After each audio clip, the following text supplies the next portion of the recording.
অন্তর্বর্তী সরকারের সংস্কার কাজে সর্বোচ্চ সহায়তা দেবে জাতিসংঘ। রোহিঙ্গাদের জন্য ভূমিকায় বাংলাদেশের প্রশংসা গুতেরেসের।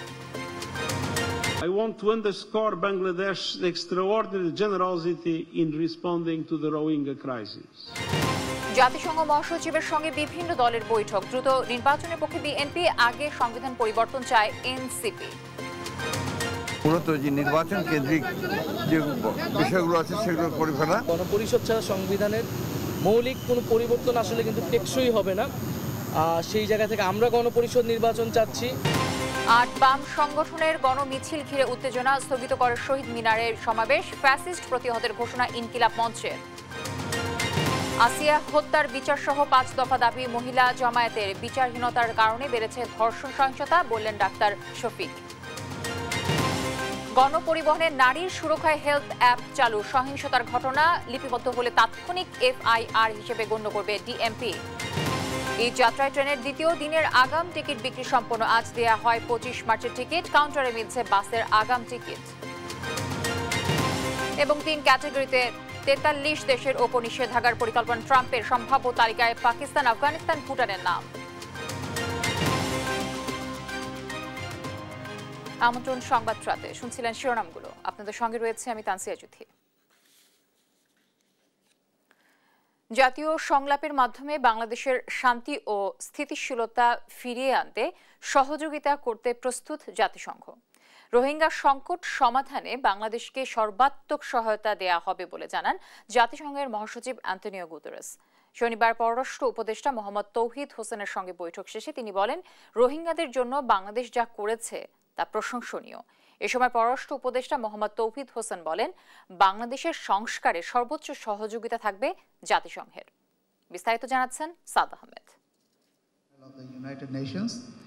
4 দিনের সফরে তৃতীয় দিনে ব্যস্ত সময় পার করেছেন জাতিসংঘের মহাসচিব অ্যান্টনিও গুতেরেস। এদিন বিকেলে রাজধানীর এক হোটেলে পররাষ্ট্র উপদেষ্টার সঙ্গে যৌথ ব্রিফিংয়ে অংশ নেন তিনি। এ সময় তিনি রোহিঙ্গা ও বাংলাদেশের সহযোগিতায় আন্তর্জাতিক সম্প্রদায়কে আর্থিক ও রাজনৈতিক সহায়তার আহ্বান জানান। সেই সঙ্গে রোহিঙ্গাদের আশ্রয় দেওয়ার জন্য বাংলাদেশের ভূয়সী প্রশংসা করেন। By offering Rohingya refugees sanctuary, Bangladesh has demonstrated solidarity and human dignity, often at significant social, environmental and economic costs. Strongly appeal to the international community to allow us to avoid this tragedy. In this spirit, we will continue standing with the people of Bangladesh as you navigate the challenges and opportunities ahead. গণতন্ত্র ও উন্নয়নের পথে এগিয়ে নিতে বাংলাদেশের জনগণের আশাবাদের কথা উল্লেখ করে অ্যান্টনিও গুতেরেস বলেন, দেশটি এখন একটি গুরুত্বপূর্ণ সময় পার করছে।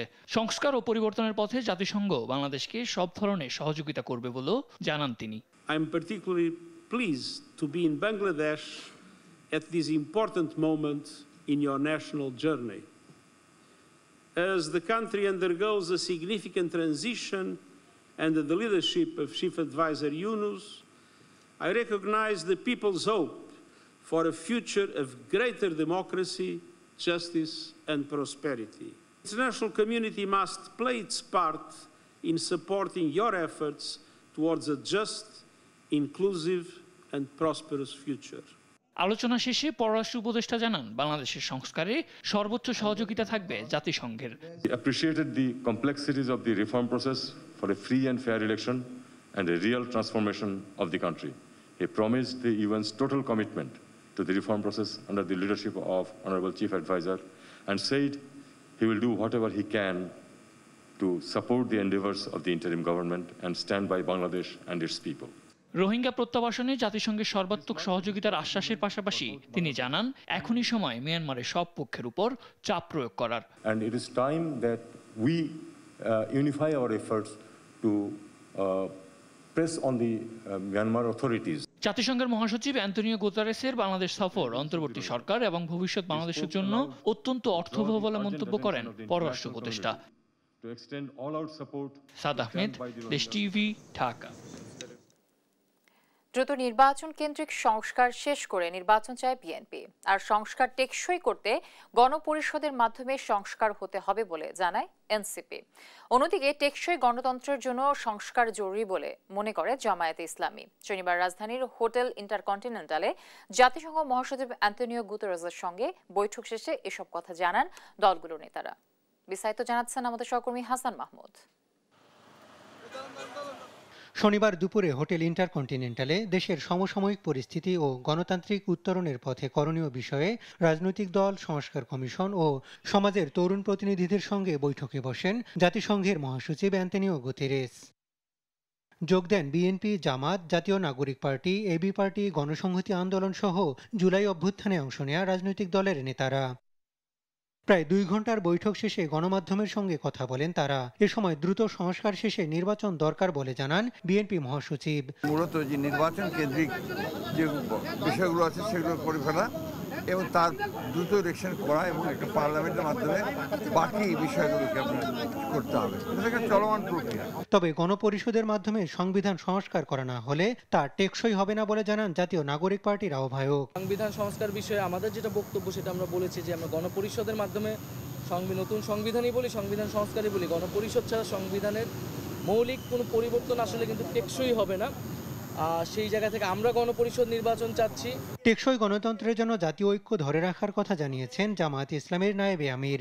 সার্চ কমিটি যেটা আছে তার সাথে এবং বাংলাদেশের স্থানীয় রাজনৈতিক দলগুলোর সাথে বসেছেন।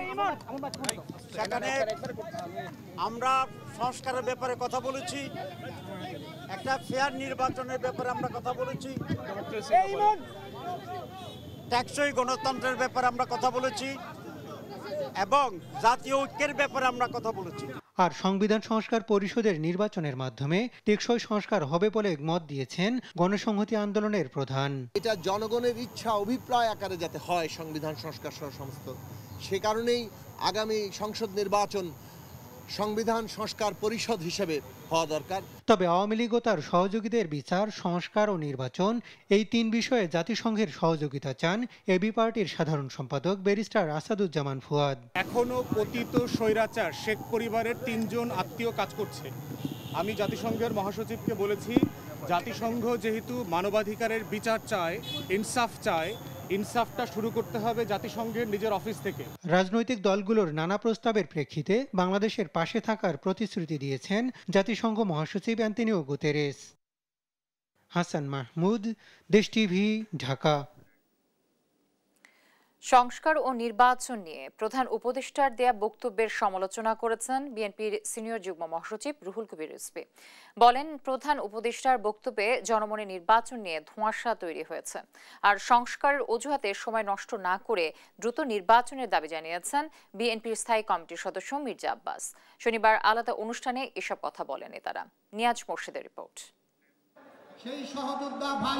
শনিবার দুপুরে রাজধানীর মাদারটেকে রাষ্ট্র কাঠামো মেরামতে বিএনপির 31 দফা সংস্কার কর্মসূচি নিয়ে কর্মশালা আয়োজন করে সবুজবাগ থানা বিএনপি। অনেকে পলাতক ছিলাম। নেতারা বলেন, 5 আগস্টের পর যারা নব্য বিএনপি সেজে দলের বদনাম করছেন তাদের বিরুদ্ধে ব্যবস্থা নেওয়া হবে। যারা অন্যায় না করেও যেন কেউ শাস্তি না পায়, অন্যায় করেও যে শাস্তি পাচ্ছে না এরকমও যেন না হয়, আবার অন্যায় না করে যেন শাস্তি পায় সেরকমও যেন না হয়।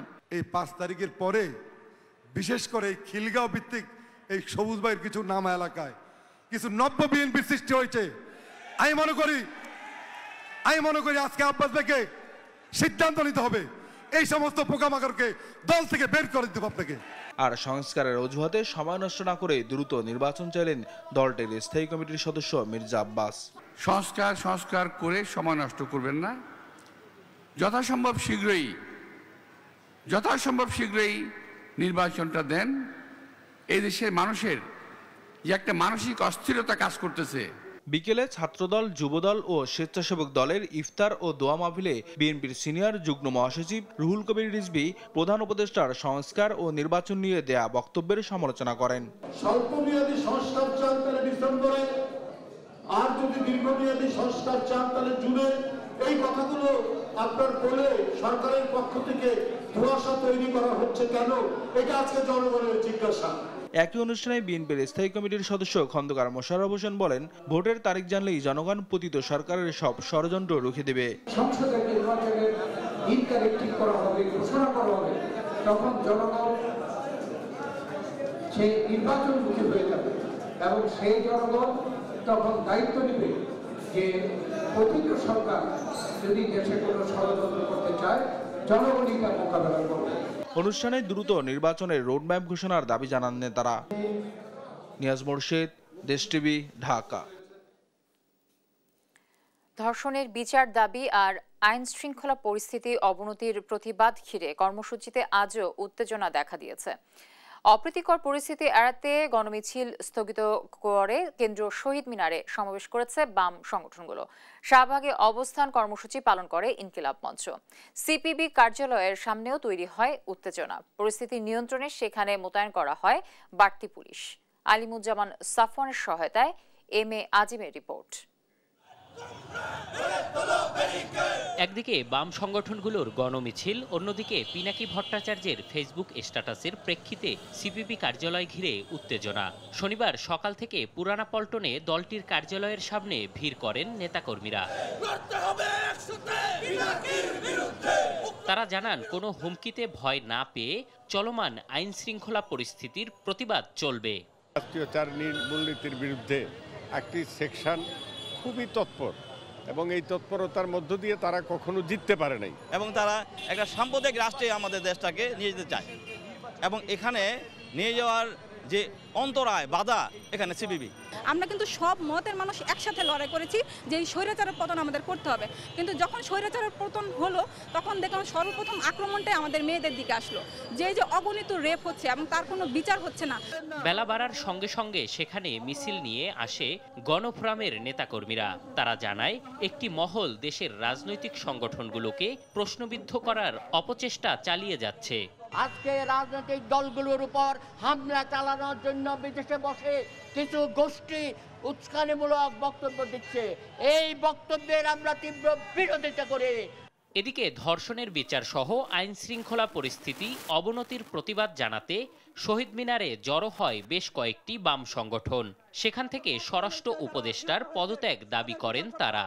আওয়ামী লীগ আমল থেকে এই অন্তর্বর্তীকালী সরকার আমলে যে হত্যা খুন ধর্ষণের ঘটনা ঘটেছে তার যথাযথ বিচার করতে হবে। আর দেশে ধর্ষণ সহিংসতার প্রতিবাদ, শাপলা চত্বর ও পিলখানা হত্যাকাণ্ড এবং জুলাই গণহত্যার বিচার দাবিতে রাজধানীর শাহবাগে মানববন্ধন করে ইনকিলাব মঞ্চ। এ সময় ধর্ষকদের বিচারে দ্রুত বিচার ট্রাইব্যুনাল গঠন সহ বেশ কয়েকটি দাবি জানান। অস্থিরতা নিয়ন্ত্রণে আওয়ামী লীগকে নিষিদ্ধের দাবিও ছিল তাদের কণ্ঠে।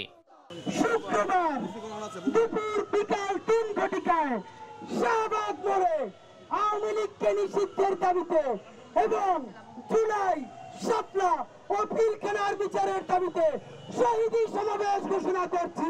এসব কর্মসূচি ঘিরে রাজধানী জুড়ে বাড়ানো হয় পুলিশি নিরাপত্তা। এম এ আজিম, দেশ টিভি, ঢাকা। শান্তিপূর্ণ মিছিল, সমাবেশ ও জনসভায় অংশগ্রহণের অধিকার প্রত্যেক নাগরিকের আছে উল্লেখ করে আইন প্রয়োগকারী সংস্থার প্রতি 7 দফা নির্দেশনা দিয়েছেন হাইকোর্ট। গত বছরের করা একটি রিটের প্রেক্ষিতে এমন আদেশ জারি করা হয়। বিচারপতি মুস্তফা জামান ইসলাম ও বিচারপতি এস এম মাসুদ হুসাইন দোলনের হাইকোর্ট বেঞ্চ গত বছরের 4 অগস্ট এই আদেশ দেন। সম্প্রতি এই রায়ের অনুলিপি প্রকাশিত হয়েছে। এতে বলা হয়েছে, বাংলাদেশের সংবিধান অনুযায়ী শান্তিপূর্ণ মিছিল, সমাবেশ ও জনসভায় অংশগ্রহণে কাউকে বাধা দেয়া যাবে না। তবে আইন শৃঙ্খলা রক্ষার স্বার্থে মানুষের মর্যাদা অগ্রাধিকার দিয়ে বল প্রয়োগ করতে পারবে আইন প্রয়োগকারী সংস্থাগুলো। সুপ্রিম কোর্টের 2 আইনজীবী মনজুর আল মতিন ও আইনুন নাহার সিদ্দিকা ওই রিটটি দায়ের করেন।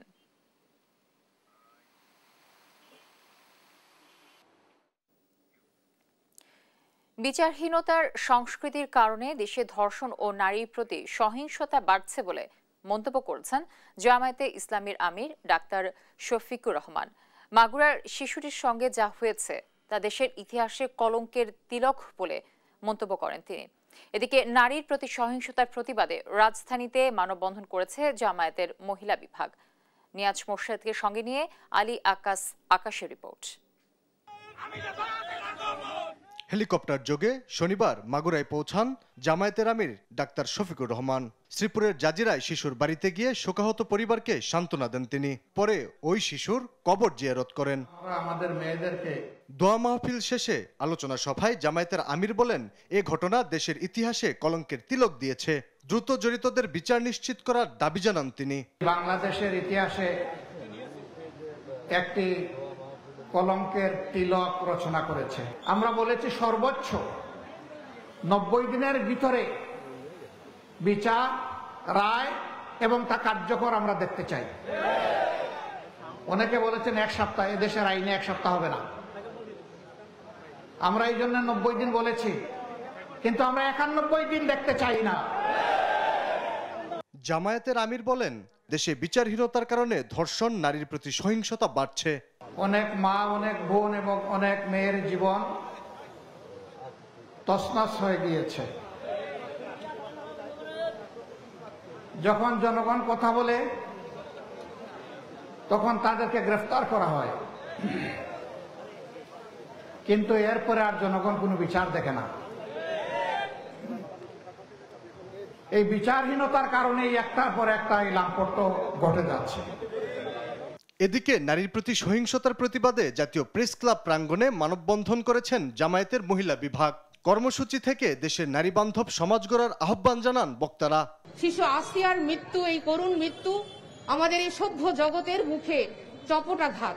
সমাজ থেকে এই অবিচারকে নির্মূল করার জন্য সমাজে একটা সুস্থ পরিবেশ, নারী বান্ধব পরিবেশ, শিশু বান্ধব পরিবেশ, এই পরিবেশ নিশ্চিত করার জন্য আমাদের সকলকে এগিয়ে আসতে হবে। দেশের বিভিন্ন স্থানে নারী শিশু ধর্ষণের ঘটনায় জড়িতদের সর্বোচ্চ শাস্তির দাবিও জানানো হয় এই কর্মসূচি থেকে। আলী আক্কাস, আকাশ, দেশ টিভি, ঢাকা। গণপরিবহনে নারী সুরক্ষায় চালু হলো হেল্প অ্যাপ। এই অ্যাপে নারীর প্রতি সহিংসতার কোনো ঘটনা লিপিবদ্ধ হলে তাৎক্ষণিকভাবে তা এফআইআর হিসেবে গণ্য হবে বলে জানিয়েছেন ডিএমপি কমিশনার। শাহাদাত নিশাদের রিপোর্ট জানাচ্ছেন মোহাম্মদ আলাউদ্দিন। সম্প্রতি বেড়েছে নারী ও শিশু ধর্ষণ ও নারী নির্যাতনের ঘটনা। এমন বিষয়টিকে সামনে রেখে ব্রডকাস্ট জার্নালিস্ট সেন্টার, বিজেসি ও সুইচ বাংলাদেশ ফাউন্ডেশন যৌথভাবে একটি অ্যাপ ভিত্তিক পরিষেবা হেল্প চালু করেছে, যা গণপরিবহনে নারীদের নিরাপত্তা নিশ্চিতে সহায়ক ভূমিকা পালন করবে, যা ইপটিজিং বা যৌন নিপীড়নের জন্য তৎক্ষণাৎ সহায়তা চাইতে পারবেন নারীরা। শনিবার রাজধানীর কাউরান বাজারের ডেইলি স্টার ভবনে এই অ্যাপের উদ্বোধনী করেন ডিএমপি কমিশনার শেখ মোহাম্মদ সাজ্জাদ আলী। এ সময় তিনি দুঃখ প্রকাশ করে বলেন, গণমাধ্যমে প্রচারিত সংবাদের থেকেও ধর্ষণের ঘটনা বেশি। আমার পুলিশি জীবনের অভিজ্ঞতায় আমি দেখছি যে যত সংখ্যক আপনারা মিডিয়াতে দেখতে পান, এর চেয়ে কয়েক গুণ বেশি ঘটনা ঘটে। এর মধ্যে 1-2টি বড় ঘটনা হলে মিডিয়া পার্সোনালরা বিষয়টি আমাদের সামনে আনেন, আর বাকি সবই আমার মনে হয় যে 95% আনরিপোর্টেড, ডিসক্লোজড হয় না বা ওই অবস্থাতেই শেষ হয়ে যাচ্ছে। হেল্প অ্যাপে নারীর প্রতি সহিংসতার কোনো ঘটনা লিপিবদ্ধ হলে তাৎক্ষণিকভাবে তা এফআইআর হিসেবে গণ্য হবে বলেও জানান ডিএমপি কমিশনার। অ্যাপসের মাধ্যমেও যদি আমার থানায় রিপোর্ট হয়ে যায়, we consider this is FIR.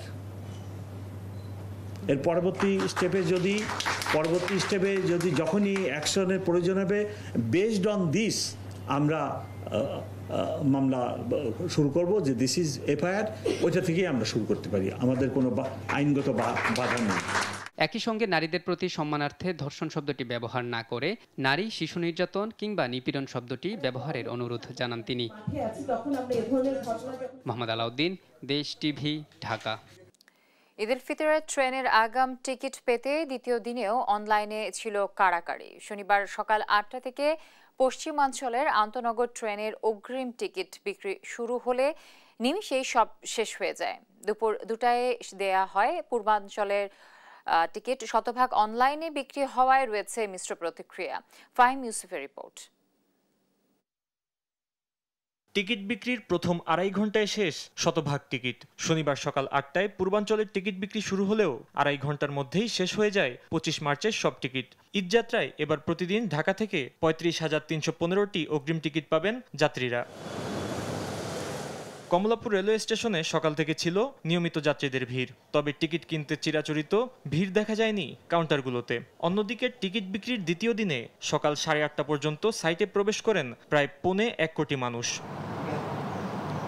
Ticket কালোবাজারি রোধে এবার কয়েক স্তরের নিরাপত্তা ব্যবস্থা নেওয়া হয়েছে বলে জানান কমলাপুর রেল স্টেশনের স্টেশন ম্যানেজার শাহাদাত হোসেন। বাংলাদেশ রেলওয়ের কর্মকর্তারা বিশেষ চেকিং প্রোগ্রাম পরিচালনা করবেন ট্রেনগুলোতে, এবং গন্তব্যস্থলে বিভিন্ন স্টেশনে এই টিকিট আবার প্রদর্শনের মাধ্যমে বের হতে হবে, সেখানেও চেকিংয়ের ব্যবস্থা আছে। 14,465টা কোটা মানে আসন, তো তার ভিতরে 13,716টা 10:30 পর্যন্ত বিক্রি হয়ে গেছে। অনলাইনে টিকিট পাওয়ায় সার্বিকভাবে সুবিধা হলেও অনেকেই পড়ছেন বিভিন্ন জটিলতায়। 28 রমজানের টিকিট কাটতে আসছিলাম, এখন অনলাইন ছাড়া টিকিট দিবে না। আরেকজন হয়তো বুঝে দিতে হবে এটাই যে ওইখান থেকে কাটিল। 8টার সময় যখন ঢুকতেছি তখন তো মানে আর পাচ্ছি না, তো টিকিট পাওয়া যাচ্ছে না ওইভাবে, একসঙ্গে অনেক কাস্টমার ঢুকে যাচ্ছে। অন্যদিকে বাস কাউন্টারগুলোতে দেখা যাচ্ছে উল্টো চিত্র, অগ্রিম টিকিট বিক্রি নেই, তাই ফাঁকা কাউন্টারগুলো। ফাহিম ইউসুফ, দেশ টিভি, ঢাকা। শৈশবকালীন অন্ধত্ব প্রতিরোধ ও শিশু মৃত্যুহার কমাতে দেশজুড়ে চলছে জাতীয় vitamin A plus campaign. Vitamin A capsule খাওয়ানো হচ্ছে প্রায় 2,26 লাখ শিশুকে। 6 থেকে 59 মাস বয়সী শিশুদের লাল ও নীল রঙের ভিটামিন এ ক্যাপসুল খাওয়ানো হবে। 1,20,000 টিকাদান কেন্দ্রে একযোগে দেওয়া হচ্ছে এই সেবা। সহকর্মীদের পাঠানো তথ্য ও ছবিতে নুসরাত শোভার রিপোর্ট। দেশ জুড়ে চলছে জাতীয় ভিটামিন এ প্লাস ক্যাম্পেইন। এর আওতায় প্রায় 2,26 লাখ শিশুকে ভিটামিন এ প্লাস ক্যাপসুল খাওয়ানো হয়। শনিবার সকালে পশ্চিম আগারগাঁওয়ের নগর স্বাস্থ্য কেন্দ্রে ক্যাম্পেইন উদ্বোধন করেন ঢাকা উত্তর সিটির প্রশাসক মোহাম্মদ এজাজ। ময়মনসিংহে 3,519টি কেন্দ্রে উৎসবমুখর পরিবেশে চলে কর্মসূচি। নড়াইলে 98,562 জন শিশুকে এ প্লাস ক্যাপসুল খাওয়ানোর লক্ষ্যমাত্রা নেওয়া হয়। জেলার 39টি ইউনিয়নের 996টি কেন্দ্রে শিশুদের ভিটামিন এ খাওয়ানো হয়।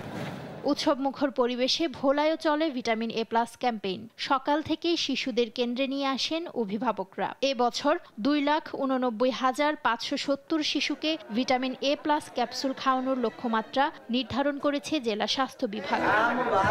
এছাড়া চট্টগ্রাম, নাটোর, বরিশাল সহ সব জেলাতেই এদিন শিশুদের খাওয়ানো হয় vitamin A capsule. Nusrat Shobha, news desk, দেশ টিভি। তাফসির গ্রন্থ সফওয়াতুত তফাসির এর বাংলা অনুবাদ এবং ডক্টর আ.ফ.ম. খালিদ রচনা সংগ্রহ বইয়ের মোড়ক উন্মোচন হয়েছে। শনিবার জাতীয় প্রেস ক্লাবে এই আয়োজন করা হয়। অনুষ্ঠানে প্রধান অতিথি ছিলেন অন্তর্বর্তী সরকারের ধর্ম উপদেষ্টা ডক্টর আ.ফ.ম. খালিদ হোসাইন। সভাপতিত্ব করেন সালিহা পাবলিকেশনসের চেয়ারম্যান মোহাম্মদ হুমায়ুন কবির চৌধুরী। বিশেষ অতিথি ছিলেন জাতীয় রাজস্ব বোর্ড সদস্য বেলাল হুসাইন চৌধুরী, ডাক ও টেলিযোগাযোগ মন্ত্রণালয়ের অতিরিক্ত সচিব জহিরুল ইসলাম ও সুপ্রিম কোর্টের সিনিয়র আইনজীবী আবুল কালাম চৌধুরী। অনুষ্ঠানে ডাক্তার আলাউল্লাহ বিপ্লব, মাওলানা কামরুল ইসলাম কামাল, মোহাম্মদ জামাল উদ্দিন সহ লেখক পাঠকরা উপস্থিত ছিলেন।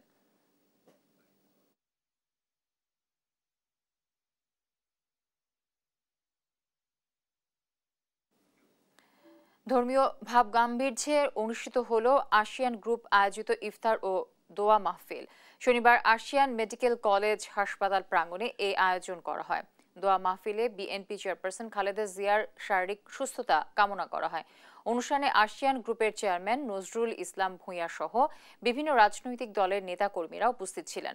সর্বস্তরের নাগরিকদের উপস্থিতিতে ইফতার আয়োজন পরিণত হয় মিলন মেলায়। এ সময় আগত বিভিন্ন রাজনৈতিক দলের বক্তারা বলেন, আওয়ামী সরকারের সময় আসিয়ান গ্রুপ সহ বাংলাদেশের অনেক ব্যবসায়ী প্রতিষ্ঠান ক্ষতিগ্রস্ত হয়েছে। তারা আরও বলেন, আসিয়ান গ্রুপ মানুষের জন্য কাজ করে যাচ্ছে। আসিয়ান গ্রুপের মানবকণ্ঠ পত্রিকাটি নিপীড়ন, নির্যাতনের মধ্যেও গুরুত্বপূর্ণ ভূমিকা পালন করেছে বলে মন্তব্য করেন বক্তারা।